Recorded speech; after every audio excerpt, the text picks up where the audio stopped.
저희 그러면은 세금 계산서 17 세금 계산서부터 시작하도록 하겠습니다. 일단은 여러분들 적격 증빙을 발행을 해야지만 세액공제도 가능하고 비용으로도 경비 처리가 가능합니다. 그러기 위해서는 적격 증빙 중에서도 세금 계산서, 계산서, 신용카드 매출 전표, 현금 영수증 등과 같은 그런 증빙을 발급을 해야 되는 거예요.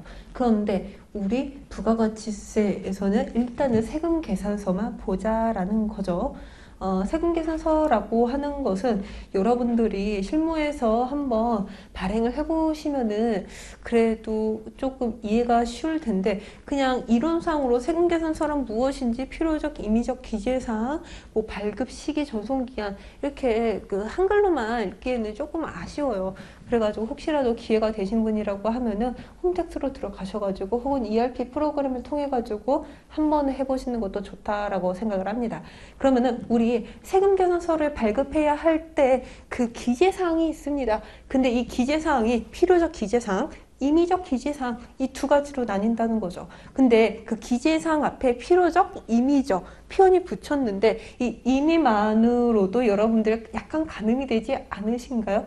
필요적 기재사항이라고 하는 것은 반드시 들어가야 되는구나.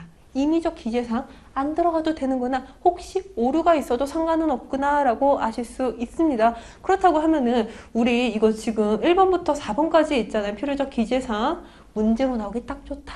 문항이 5문장이잖아요.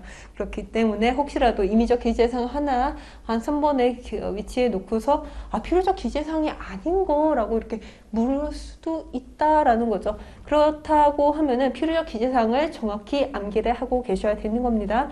그러면은 그 첫 번째, 공급하는 사업자의 등록번호, 사업자 등록번호 말하는 거고, 성명, 명칭, 여기 성명 당연히 들어가는 거고 사업자의 명칭 또한 들어가야 하는 겁니다. 그 두 번째, 이와 같이 사업하는, 공급하는 자의 입장에서는 등록번호, 명칭, 상호 다 들어가야 돼요. 그렇다고 하면은 등록받는 자의 인적사항은 어떤 것만 들어가느냐?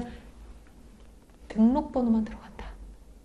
그 등록받는 그 사람 명칭, 상호는 굳이 필요 없다라는 거죠. 왜냐하면 세금계산서 발행 주체가 누구예요? 판매자잖아요. 공급하는 사업자가 세금계산서 발행하는 거잖아요. 그렇기 때문에 나 인적사항은 좀 자세하게 들어가되 그 거래 상대방은 그냥 등록번호만 기재하면은 어차피 이게 등록번호는 고유번호로서 중복이 되지는 않잖아요.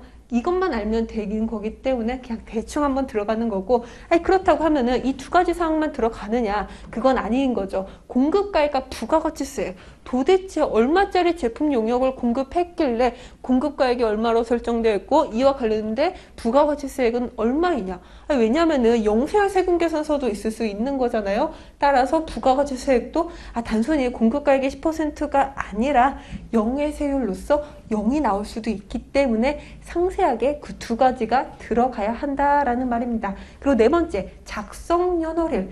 도대체 언제 작성했느냐?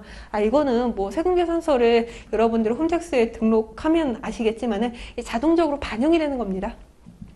따라서 이와 같이 그 거래를 나타낼 수 있는 그 네 가지 사항에 대해서는 반드시 들어가야 하는 거고, 혹시라도 여기에 오류가 있거나 혹은 누락된 경우라고 하면은 이거 수정세금계산서를 발행하셔가지고 적법한 걸로 새로 발행을 해주셔야 되는 겁니다. 그렇다고 하면은 임의적 기재사항은 무엇이냐?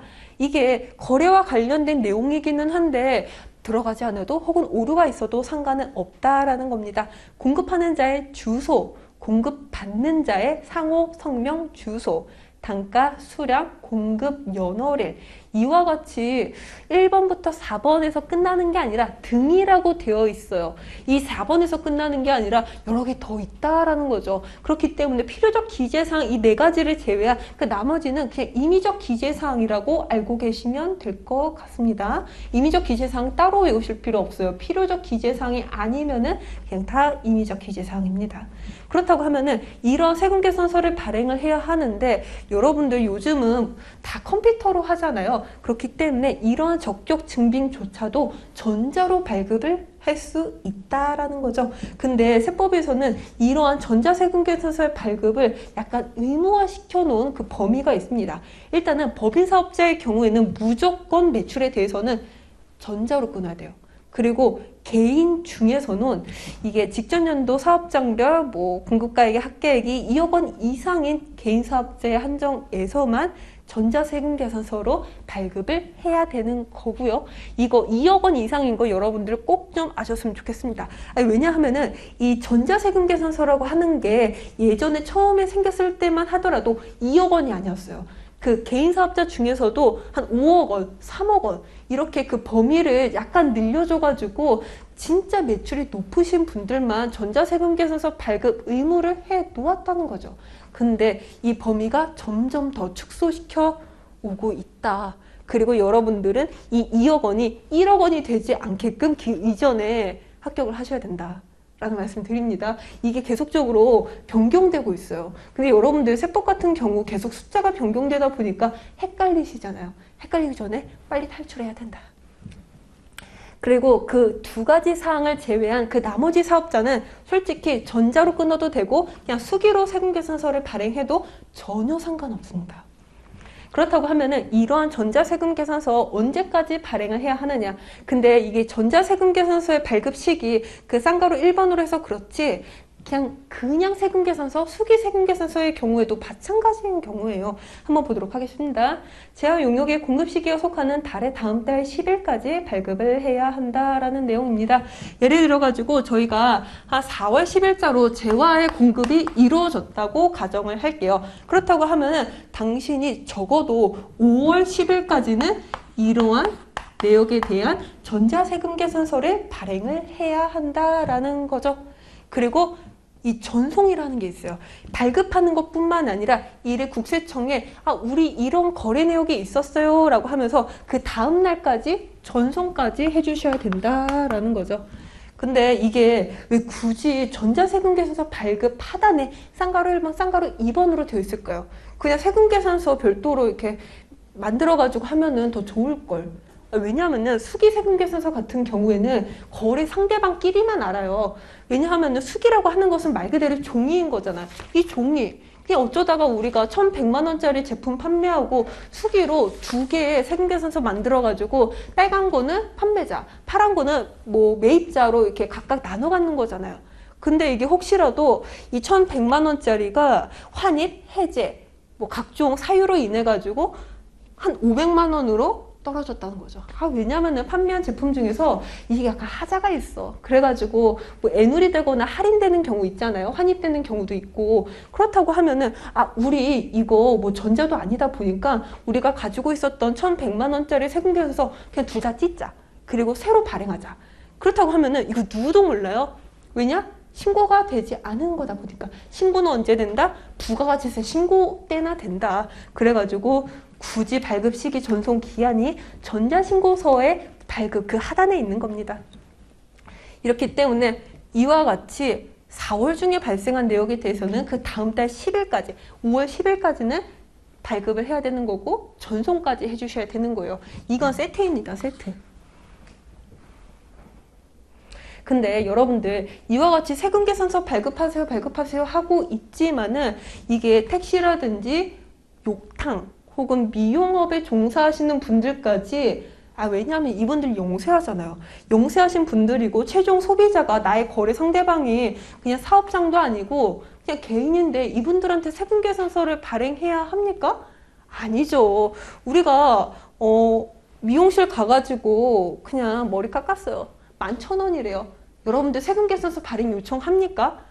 우리는 매입자니까 세금계산서 발행해가지고 그와 관련된 부가가치세 공제 받아야 돼, 환급 받아야 돼 이런 소리 안 하잖아요. 그냥 우린 신용카드 긁고 아니면 현금영수증을 처리한다는 거죠.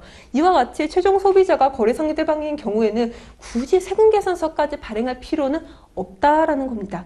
근데 뭐 세부 사항으로 혹시라도 그 거래 상대방이 최종 소비자가 알고 보니까 그냥 거래처 사장이었던 거예요. 그래가지고 오피스 디포라는 그런 매장에 가가지고 그냥 소모품 비용으로 한 110만 원짜리 긁는다는 거죠. 근데 우리 이거 신용카드로 뭐 사업용으로 긁기보다는 그냥 계좌이체하고 세금계산서 발행을 요청한다라고 하면은 이와 같은 특수한 상황에 대해서는 세금계산서 발행을 해야 된다라는 뭐 언급도 있긴 한데 그런 세부사항이니까 여러분들이 기본서에서 다시 확인하는 걸로 하고 이와 같이 세금계산서 요건, 기본 요건은 이와 같이 진행을 한다라는 겁니다. 근데 세금계산서 여러분들 말 그대로 거래에 대한 증빙이기 때문에 거래가 변동된다고 하면은 수정세금계산서를 발행해야 되는 거 알고 계시죠? 수정세금계산서 발급 사유가 굉장히 많습니다. 굉장히 많아요. 근데 그거 다 하지는 않을 거예요. 제가 지금 책에도 넣지도 않았고 그거는 여러분들이 한번 보셔야 됩니다. 기본서를 참고하셔야 돼요. 그 다음에 세금계산서 발급 시기 보도록 하겠습니다. 원칙적으로 고상하게 인도된 때, 양도된 때, 재화 용역의 공급이 확정된 때, 완료된 때라고 우리가 하잖아요. 이와 같이 공급 시기에 발행되는 것이라고 하는데 그 두 번째 사항 보실까요? 공급 시기 전 발급 보도록 하겠습니다. 재화가 인도되기도 전에 거래 상대방이 우리 급하니까 대가의 전부 또는 일부를 줄게 라고 하면서 돈을 미리 주고 세금계산서 발행을 요청한다라는 거죠. 왜냐면은 그 거래 상대방이 매입이 모자른가 봐. 매출은 많이 잡혀 있는데 매입이 모자르면은 이게 내가 2기의 재화의 인도가 이루어지긴 하지만 1기 매입이 부족하기 때문에 미리 끌어와서 돈을 미리 지급한다 할지라도 미리 1기로 매입을 끊고 싶은 거예요. 그런 경우 있을 수 있겠죠. 매입이 부족하면은 부가세, 납부세 부담이 크잖아요. 따라서 이와 같이 공급 시기가 되기도 전에 대가, 돈을 받았다라고 하면은 세금에서 발행할 수 있는 거고 그 동그라미 2번 보시면 내가 돈을 받지 않았음에도 불구하고 그 두 가지 사항에 대해서는 우리가 세금계산서를 발급한 때 재화의 공급은 2기에 되지만은 세금계산서 발급이 1기에 된다고 하면은 1기에 공급가액으로 포함이 될 수 있다는 거예요. 아시겠죠? 그 다음 세 번째. 이거 보시면은 공급 시기가 도래하기도 전에 세금계산서를 발행을 합니다. 근데 이게 지금 보니까 돈을 받는 게 아니에요. 바로 받는 게 아니라 돈을 현금으로 받고 세금계산서를 발행하는 게 아니라 그 두 가지 사항에 해당하지도 않습니다. 장기 할부 판매, 연력 그 밖에 공급을 할 수 있는 뭐 그런 것도 아니에요. 근데 돈을 세금계산서 발급일로부터 7일 이내는 내가 주겠다라고 약속을 받았다라는 거죠. 그리고 실제로 7일 이내에 받았어요. 돈이 굉장히 중요합니다. 돈을 최소한 일주일 이내에는 받아야 된다는 거죠. 그러면은 선발행 인정해 주겠어 라는 거예요. 근데 그 동그라미 네 번째 보시면은 이건 더 갔어. 일주일이 아니라 한 달 내로 돈을 받기만 하면은 약정이 되어 있다고 하면은 이에 대해서도 선발행 세금계산서를 인정을 해주겠다라는 내용입니다. 요건이 붙죠. 대금 청구 시기와 지급 시기가 별도로 기재된 계약서, 약정서 등이 있을 것. 그 다음에 청구 시기와 지급 시기 사이의 기간이 30일 이내일 것.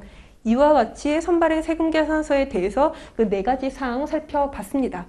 그리고 그 다음 후발급 세금계산서에 대해서도 볼 거예요. 공급 시기가 4월 10일자에 됐음에도 불구하고 공급 시기 이후로 발급하는 케이스라고 하는데 바로 이거예요. 여러분들 4월 10일자에 발생한 공급 시기는 4월 10일자로 끊어야 되는 거 맞잖아요. 근데 혹시라도 당신이 굳이라기보다는 이렇게 생각을 합시다. 4월에 발생하는 건수가 1000건이라고 봅시다. 격리는 1명이에요. 격리가 1명인데 한 달에 발생할 수 있는 세금계산서 발행량이 1000개라고 봅시다. 장난 아닌 거죠? 장난 아닙니다. 그렇다고 하면은 그 격리분들은 굉장히 일이 힘들어지겠죠. 1000건을 발행을 해야 되는 거니까.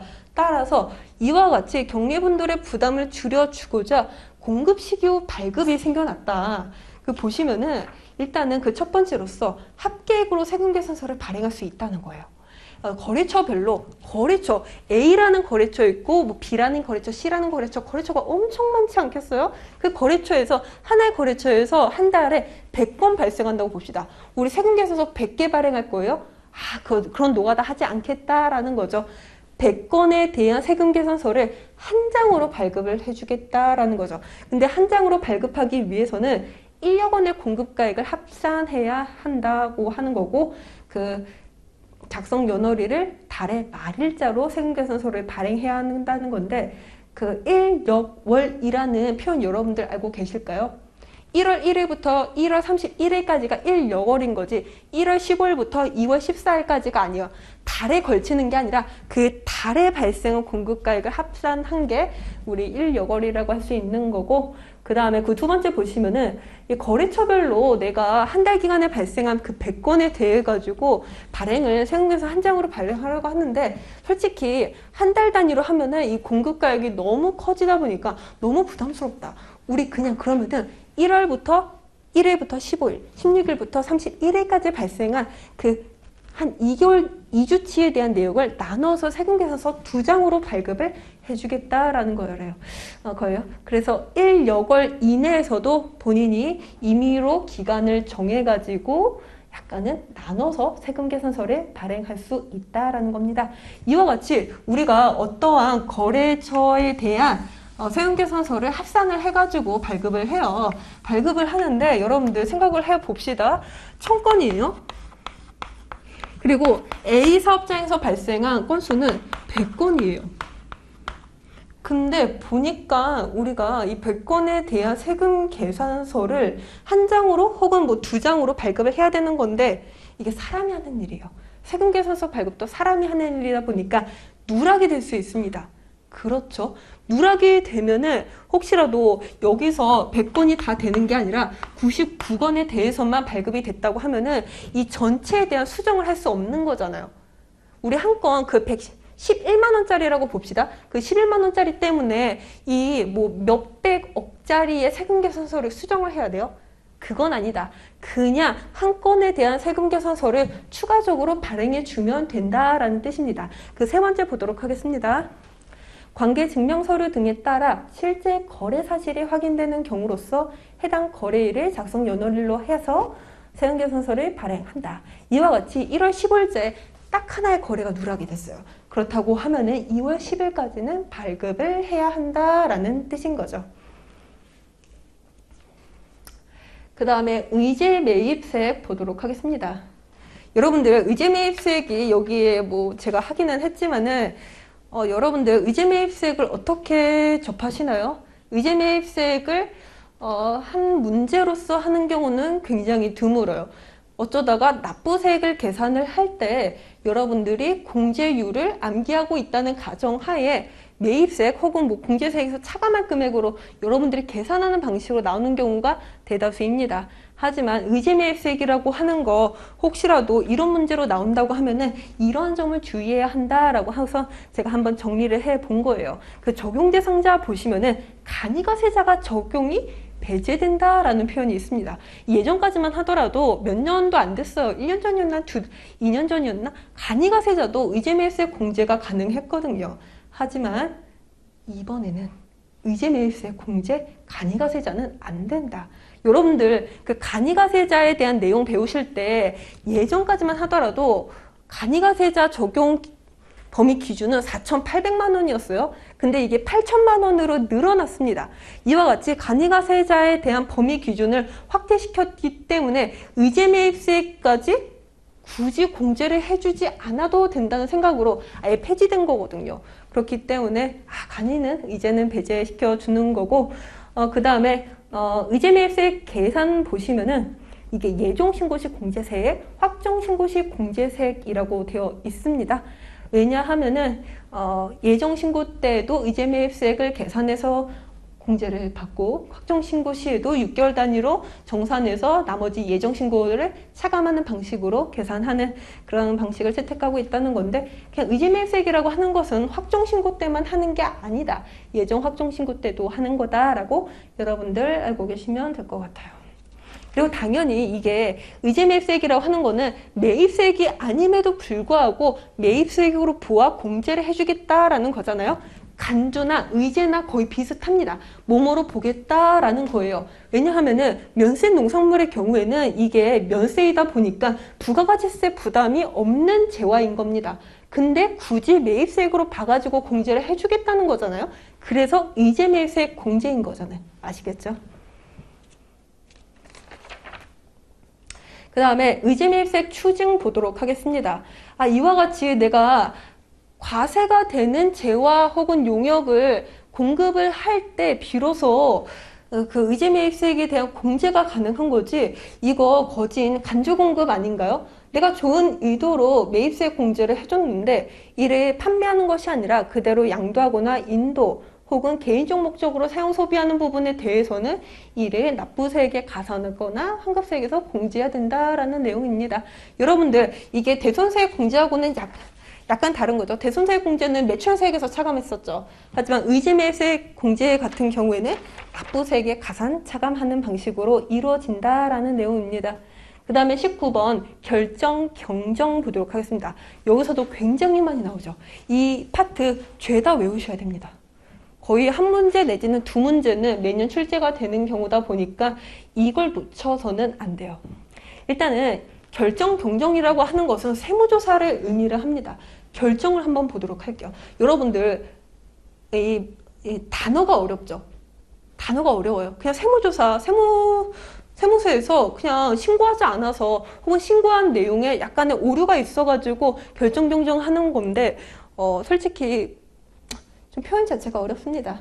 하지만 여러분들 어렵다고 생각하지 말고 그냥 낯선 거다라고 생각을 하고 그냥 어느 정도 숙지를 하고 계속 보기만 하면은 그래, 결정 경정이라는 단어가 여러분들 입 밖에서도 그냥 나올 것이라고 저는 생각을 해요. 그렇다고 하면 한번 결정 보도록 하겠습니다.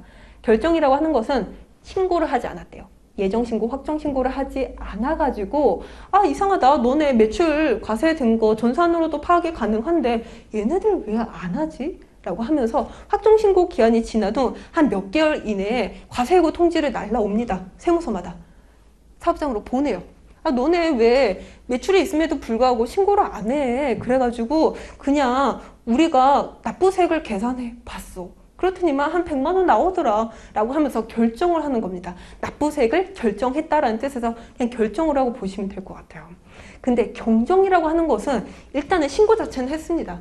근데 너네 뭔가 매입세액을 과다하게 공제받은 것 같은데, 혹은 매출이 있는데 과소하게 신고한 것 같은데 등과 같이 약간의 오류가 있거나 내용이 누락된 경우, 혹은 이게 부속 서류로서 부가가치세 신고서뿐만 아니라 매출차별 세금계산서 합계표, 매입차별 세금계산서 합계표 등과 같이 여러 부속 서류까지 제출을 해야 돼요.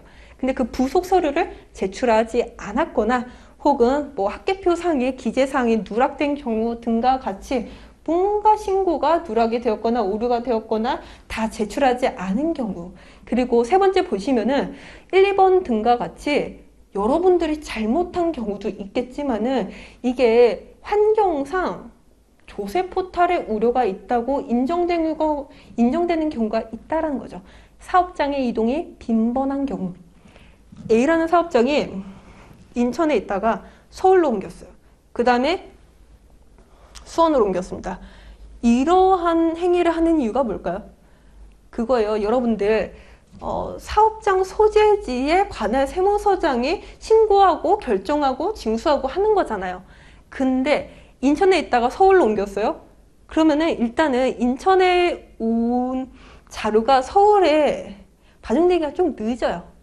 그리고 체납 내역이 어쩌면은 누락된 경우도 있어요. 세무서가 다르다 보니까, 관할 세무서가 다르다 보니까 그걸 의도하고서 사업장을 빈번하게 이동하는 케이스가 굉장히 많습니다. 조세를 어쩌다가 피해볼까? 라고 하면서 그런 목적을 가지고 사업장을 이동시키는 거죠. 그리고 빈번하다고 인정되는 지역에서 사업장이 있을 경우, 이런 지역이 있다고 하네요. 그렇다고 하면은 그것 또한 조세 포탈 우려가 있기 때문에 경정해야 할 것이며, 휴업 또는 폐업 상태에 있는 경우, 휴업, 폐업? 만약에 내가 휴업을 했어요, 폐업을 했어요. 그러면은 매출이 발생 안 해야 될 거 아니겠어요? 근데 매출이 발생한다는 거죠.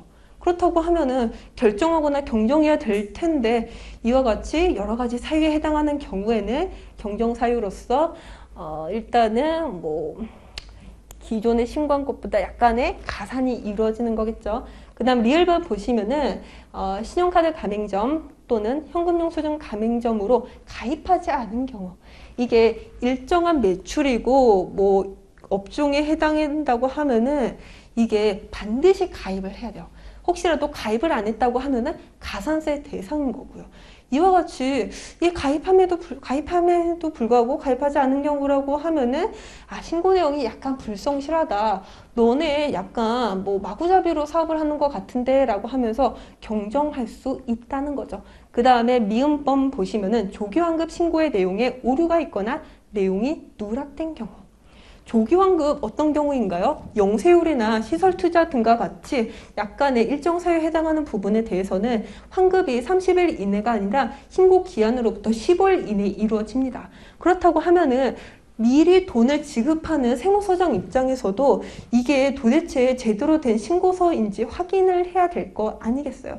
그런데 이 신고 내역에 오류가 있거나 누락이 된 경우라고 하면은 이것은 경정사유로서 한번 세무서에서 찬찬히 살펴볼 내용이라는 거죠. 근데 이런 경우가 있을 것 같아요.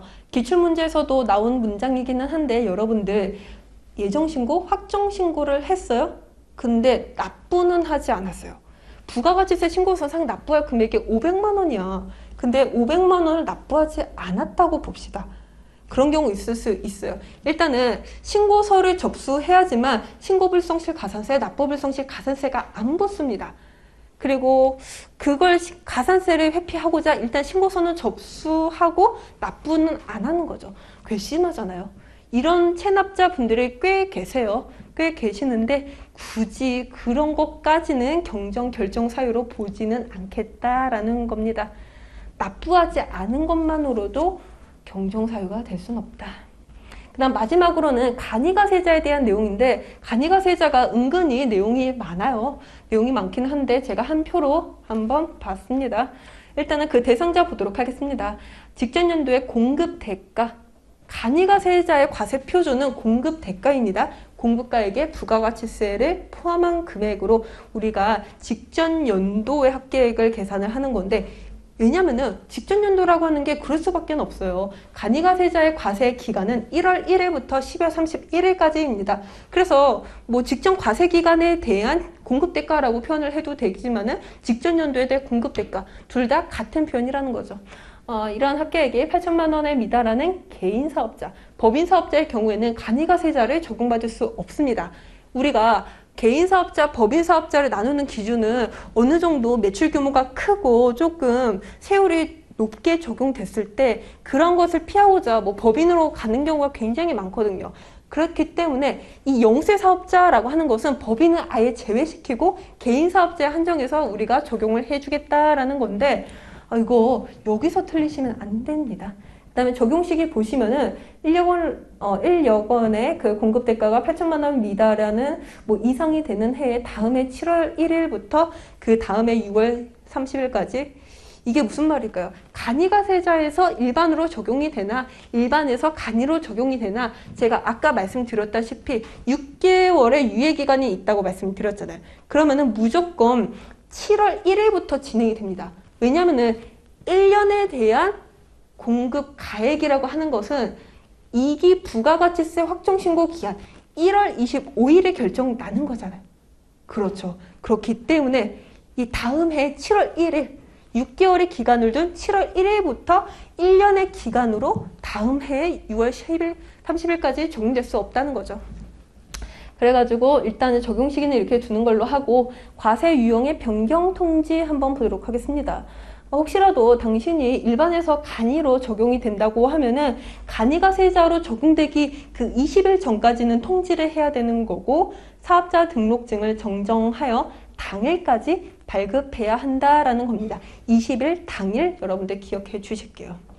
그 다음에 재고 납부세액 보도록 하겠습니다. 여러분들 우리 일반과세자의 경우에는 매출세액에서 매입세액을 차감한 건 납부세액이라고 하는 거잖아요. 그런데 간이가세자의 경우에는 재고 납부세액이 띡 있습니다. 이 말은 즉슨 여러분들 업종별 부가가치율이 매입액이 차감된 순 부가가치를 말씀을 드리는 거예요. 왜냐하면 업종별 부가가치 이게 뭐 도소매 업종의 경우에는 10%, 예를 들어서 서비스 업종의 경우에는 뭐 많게는 40%까지 인정이 되는 거잖아요. 그 말은 즉슨 도소매 경우에는 90%는 경비로 인정이 됐을 것이며 서비스업의 경우에는 이게 서비스는 뭐 원재료나 뭐 상품을 매입하는 게 아니잖아요. 그렇기 때문에 한 60%의 경비만 인정될 것으로 예상을 해서 부가가치율을 각각 10%, 40%씩 계산을 하는 겁니다. 그래가지고 일단은 여러분들 업종별 부가가치율이 들어간 이상 이를 매출세액으로 표현을 하는 것이 아니라 재고 납부세액으로 여러분들 표현을 하는 게 좀 더 정확한 표현이라고 할 수 있겠어요. 그리고 여기 과세표준이라고 하는 것은 공급 대가를 말하는 것이겠고요. 그 다음에 매입 세금 계산서 등에 대한 세액 공제, 이게 무슨 말일까요? 여러분들 일반과세자 같은 경우에는 그 110만 원에 대한 매입세 10만 원이죠.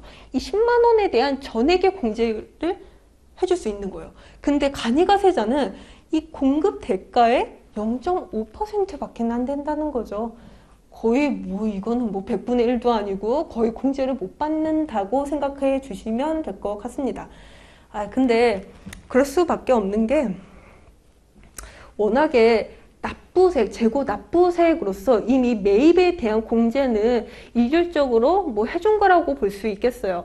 따라서 여기서 나오는 매입 세금 계산서 등에 대한 세액 공제는 거의 그냥 신용이 불가한 거죠. 0.5% 굉장히 낮습니다. 당연히 매입액도 그 과세표준과 동일하게 공급 대가를 사용해야 되는 것이고요. 그 다음에 신용카드 매출전표 등 발급 세액 공제 보도록 하겠습니다. 여기서 뭐 발급 금액, 결제 금액도 당연히 공급 대가로 여러분들 알고 계셔야 되는 거고 1.3%, 그 다음에 연간 공제 한도는 100만 원 한도. 이걸 뭐 1.3%를 2.6%, 1%, 연간 한도를 과세기간별로 500만 원, 연으로 따졌을 때 500만 원 등과 같이 약간 여러분들을 헷갈리게 할 수 있도록 유도하는 문제가 꽤 나온 것 같아요. 하지만 여러분들 제대로 알고 계셔야 되는 겁니다. 1.3, 1000만 원. 근데 신용카드 매출전표 등 발급세액 공제라고 하는 것은 무엇일까요? 발급이라고 하는 것은 판매자 입장에서 재화를 팔았기 때문에 발급하는 거 아니겠어요? 근데 신용카드 현금영수증 보면 그 중에서도 신용카드 보시면은 이게 그 판매자가 신용카드사에 지불하는 수수료가 있다는 거죠. 요즘 수수료 얼마나 되나요? 한 3% 하나요? 2점 몇 퍼센트? 많게는 한 4% 되는 것 같은데 이와 같이 그 판매자가 최종 소비자를 대상으로 매출이 발생하는 경우라고 하면은 신용카드 매출이 굉장히 높기 때문에 그와 관련된 판매 수수료를 약간의 부담을 덜고자 이와 같이 신용카드 매출전표에 대한 세액 공제를 1000만 원까지 공제해주고 있다라고 생각해 주시면 될 것 같습니다. 근데 이것도 다 되는 건 아니죠. 일단은 법인 사업자는 무조건 안 되는 거고 개인 사업자 중에서도 1000만 원, 1억 원, 10억 원 이상의 분들은 또 안 됩니다. 다 되는 건 아니에요.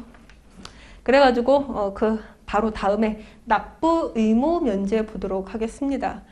여러분들 간이과세자가 1년 동안 발생한 매출이 4,800만 원 미만이래요. 그러면은 월 매출이 얼마인 거죠? 400만 원입니다.